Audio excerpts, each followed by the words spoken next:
A new study published in the Proceedings of the National Academy of Sciences found that women land leadership roles by networking quite differently than men.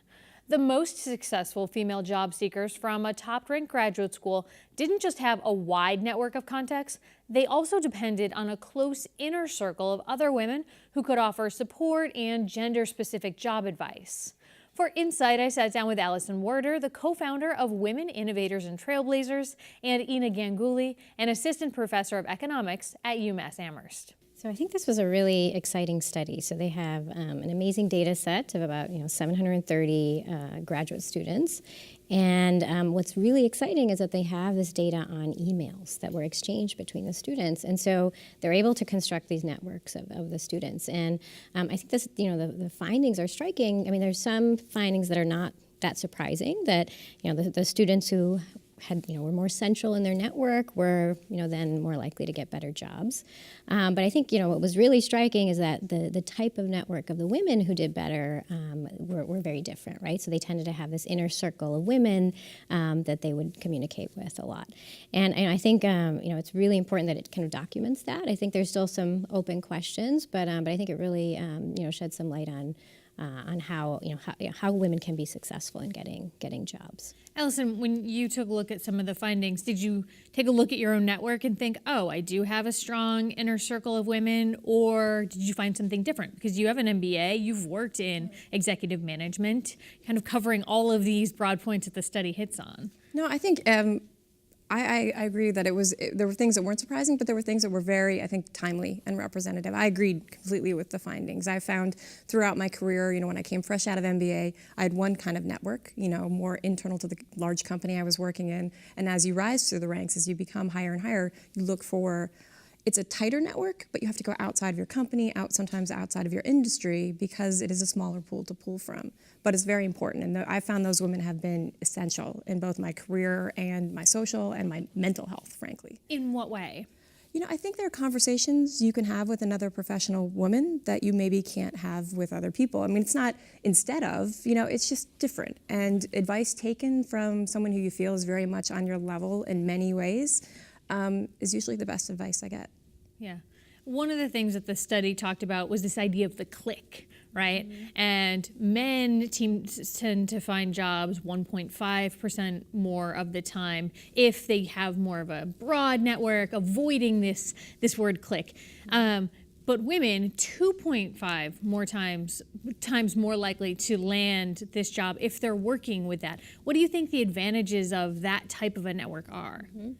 Yeah, so I think that's interesting that I think still an open question is, what is it about that clique that really helped women? And so, the authors discuss that it could be information, right? So they kind of go with that suggestion that it's, women are sharing private information about these firms, about the culture, the unwritten rules, maybe. But then they also point to something that I think that you had mentioned, that it could be support, right? Like here you're getting a chance to, maybe vent, or maybe to, maybe even just to talk about something not related to the job search. So I think what will be interesting is to, whether we can actually find out more about what actually, is going on. And it sounds like it might be some combination maybe of these things too. Also for me, reading that word clique, I think generally we think of it as a negative thing in society. I don't think that was maybe the best word. Did you really? Yeah, I why? really did. I mean, it goes back to high school, right? You think of the cliques, right? So I had kind of the same visceral reaction to that word. I mean, but I get it. I understand that it is tighter. Like I was thinking about where they were saying it used to be, mentor was more advice giving. You would take advice. But it feels like the best relationships now professionally are more like a sponsor. You're bringing them along with you, not just telling them what to do or how you did it. So it does feel like it's a little tighter. You're a little more vested in the friendships and the professional relationships you have, women to women. So I mean, if they want to call that a clique, but I agree. It was kind of a little bit, the word is interesting. Allison, people know you a variety of hats here in the region, whether it's president of Mass Live, you just recently ran for state representative, but you also formed WIT, Women Innovators and Trailblazers, I think 2016, right? Co-founded it. Yep. Was it because you were looking at this environment where women are trying to start businesses and you saw this gap in networks? Is it coincidental that we're talking about this network study, or? No, I think it's all very interrelated. I mean, I started with 4 other women a few years ago, from women from the Women's Fund, Economic Development Council, Valley Venture Mentors, and it's a combination of there are a lot of professional and a lot of women ventures being started in this region. I mean, because of women's colleges, because of a lot of reasons, and also what we saw happening at Valley Venture Mentors, where they had a high majority, 2/3 of the ventures coming out of there had a woman as a founding member, which is unusual. But what's next? Where are they going to get their funding? Where are they going to get their advice? How are they going to grow?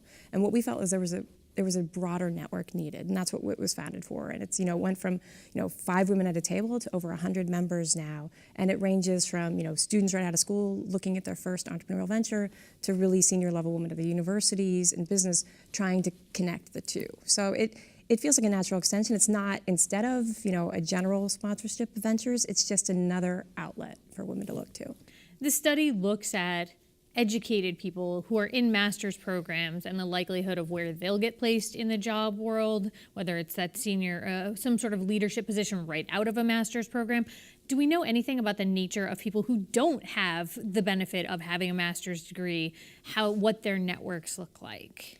Yeah, I mean, so this is where, I think the authors did mention, what you mentioned about the click. I mean, actually, other research has tended to find that it's not good to have kind of that click from other settings, not just in this group, because, then it's kind of, they call it an echo chamber. You kind of just talk to the same people. So it's interesting that this is, in this group, you find some very different findings. So again, I think probably you have to kind of take it with a grain of salt, how much you can, extrapolate these findings to like kind of, someone who's not in this kind of a program. And the thought being within that echo chamber, great to be having those discussions, but perhaps only going to help you advance your career so far. Is that the thinking? Yeah, I think that's right. And I think in this study, the idea was that you have this inner network, but actually those women then had also kind of a different network. So they were able to kind of connect you to other people as well. And so I don't know how much that has been documented among other, in other types of jobs or other fields. For you, Allison, in your field, the newspaper and magazine field, what was it like for you, senior leadership, a woman? Are you looking around and seeing 99% other men? Are you seeing a balance? What did that look like? I mean, it depended. When I was at my first career, it was pretty balanced. But then you would find, there were some places I started off at People magazine where it was almost all women, and then you went to Fortune and it was a balance. And then, so I think it varied. I think what was interesting to me about this study, and I look, back on my own career, is particularly when you go in at a higher level, if you're not moving up through the ranks as like an MBA or a senior leader, you go in, it is harder to find your peers and women, just given the numbers of women that are at that, VP, president level, that inherently you can't, by definition, have those relationships with the people within your company, people you're managing, people you're supervising. It doesn't work. You do have to keep an arm's length from employees, so you almost have to look without, you have to look externally. And I think that's what a lot of this is you're looking to where you can find it in a natural and supportive way and not jeopardize anything in your career.